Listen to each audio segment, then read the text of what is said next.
നമസ്കാരം. നിത്യജ്യോതിഷത്തിലേക്ക് എല്ലാ മാന്യ പ്രേക്ഷകർക്കും സ്വാഗതം.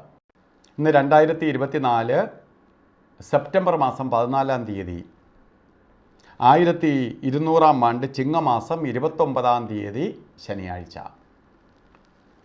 ഇന്ന് ശനിയാഴ്ചയാണ്. മാത്രമല്ല, ഇന്ന് ഉത്രാടം നക്ഷത്രമാണ്. ഉത്രാടം എന്ന് പറയുമ്പോൾ ഒന്നാം ഓണമാണ്. ഓണം തുടങ്ങുകയാണ്. ഒന്നാം ഓണം കൂടിയാണ്. ശനിയാഴ്ചയുമാണ്.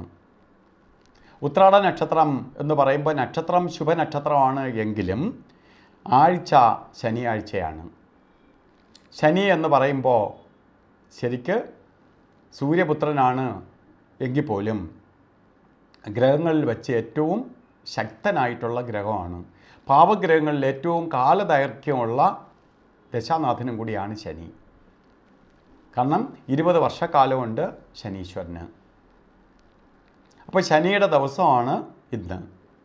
അതുകൊണ്ട് നമ്മളിന്ന് ഓരോ കാര്യങ്ങൾ ചെയ്യുന്നതും വളരെ സൂക്ഷിച്ചായിരിക്കണം. ശനിയാഴ്ച ആയതുകൊണ്ട് പ്രധാനമായിട്ട് സുപ്രധാനമായ കാര്യങ്ങൾ, ശുഭപ്രദമായ കാര്യങ്ങൾ ചെയ്യാതിരിക്കുന്നതാണ് നല്ലത്.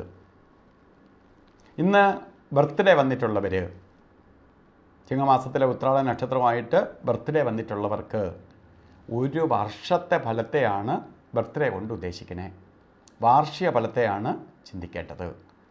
വാർഷിക ഫലത്തെ ചിന്തിക്കുമ്പോൾ വളരെ സൂക്ഷിച്ചു പോവേണ്ട ഒരു വർഷമാണ്.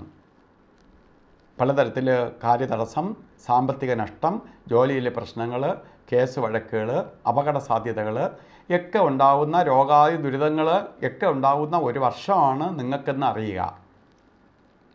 അതുകൊണ്ട് ശനീശ്വരനെ എത്രത്തോളം പ്രീതിപ്പെടുത്തി സ്വാധീനിച്ച് പോകാൻ പറ്റുമോ അത്രയും നിങ്ങളുടെ ദോഷത്തിന് ശമനം വരും. നമുക്ക് ചില ബർത്ത്ഡേ ആയിട്ടും മറ്റോരോ കാര്യങ്ങളിലും കൂടെ പ്രകൃതി നമുക്ക് തരുന്ന ഓരോ മുന്നറിയിപ്പാണ് ഇതൊക്കെ. ഇതിനെ നമുക്ക് അവഹേളിക്കാതെ പോവുക. എന്ത് ചെയ്യണം? നമ്മൾ പ്രധാനമായിട്ട് ചെയ്യേണ്ടത് ശനീശ്വരനെ പ്രീതിപ്പെടുത്തി പോവുക എന്ന് തന്നെയാണ്. ശാസ്താവിന് ശനിയാഴ്ച ദിവസങ്ങളിൽ നീരാഞ്ജനം കത്തിക്കണം. ശനി വ്രതം എന്ന് പറയുമ്പോൾ മത്സ്യമാംസാദികൾ കഴിക്കാതെ, അല്ലെങ്കിൽ മത്സ്യമാംസാദികൾ കഴിക്കാതെ ശുദ്ധവൃത്തിയായിരിക്കണം.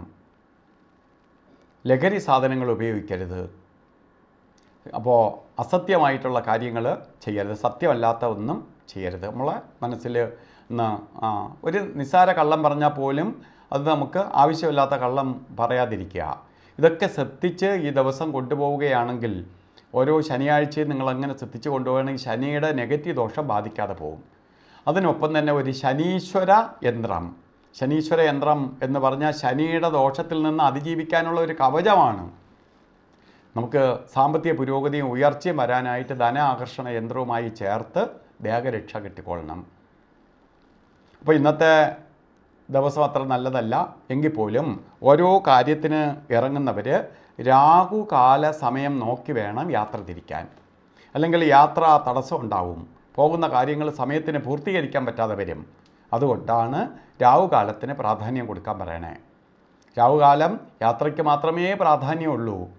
9 മണി മുതൽ 10:30 മണി വരെ എന്ന് കലണ്ടറിൽ രേഖപ്പെടുത്തിയിട്ടുണ്ടെങ്കിലും രാഹുകാലം തുടങ്ങുന്നത് 9 മണി 19 മിനിറ്റ് തൊട്ട് 10 മണി 49 മിനിറ്റ് വരെയാണ് രാഹുകാല സമയം.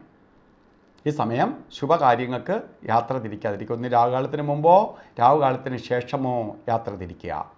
നമുക്ക് ഒരു കാര്യവും ചെയ്യാൻ പാടില്ലാത്ത 2 സമയങ്ങളാണ് യമകണ്ഠകാല സമയവും ഗുളികകാല സമയവും. ഇത് പ്രകൃതി അവർക്ക് അനുകൂലമായിട്ട് നിൽക്കുന്ന സമയമാണ്. അതുകൊണ്ട് ആ സമയം നമുക്ക് ഓരോ കാര്യത്തിന് വേണ്ടി ഇറങ്ങി തിരിച്ച് ഓരോന്ന് ചെയ്താൽ നമുക്ക് പ്രതികൂലമായി മാറും. ആ സമയം എപ്പോഴും നമ്മൾ അറിഞ്ഞിരിക്കണം.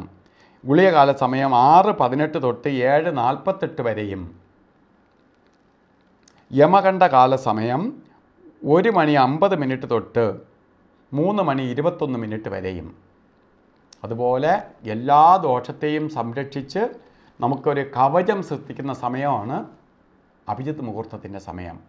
അതുകൊണ്ട് ആ സമയത്ത് എന്ത് ശുഭകാര്യങ്ങൾ നമ്മൾ ചെയ്താലും അത് വിജയിക്കുമെന്നാണ്. ആ സമയം വരുന്ന 48 മിനിറ്റ് നേരമേ ഉള്ളൂ. അപ്പോൾ ശരിക്ക് അഭിജിത്ത് മുഹൂർത്തം പറഞ്ഞത് 11:56 തൊട്ട് 12:44 വരെ 48 മിനിറ്റ് നേരം അഭിജിത്ത് മുഹൂർത്തമുണ്ട്. അതുപോലെ ഇന്നും ഓരോ കാര്യത്തിന് ഇറങ്ങുമ്പോൾ വസ്ത്രധാരണത്തിന് പ്രാധാന്യം കൊടുക്കുക. നമുക്ക് നെഗറ്റീവ് കയറാതെ പോസിറ്റീവ് സംരക്ഷണമാണ് വസ്ത്രം. അത് കറുത്ത നീലയോ നമ്മളെ വസ്ത്രധാരണത്തിലുണ്ടാവണം. കറുത്ത തുണിയോ നീല തുണിയോ വസ്ത്രധാരണത്തിലുണ്ടാവണം. അല്ലെങ്കിൽ ഒരു കറുത്ത പൊട്ട് തൊടുക, അല്ലെങ്കിൽ ഒരു കർച്ചീപ്പായിട്ടെങ്കിലും കറുത്ത ഒരു തുണി കയ്യിൽ കരുതുക. ഇതൊക്കെ നമുക്ക് നെഗറ്റീവിനെ ബ്ലോക്ക് ചെയ്യാൻ സഹായിക്കും.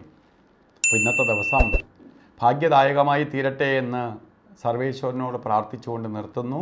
നന്ദി, നമസ്കാരം.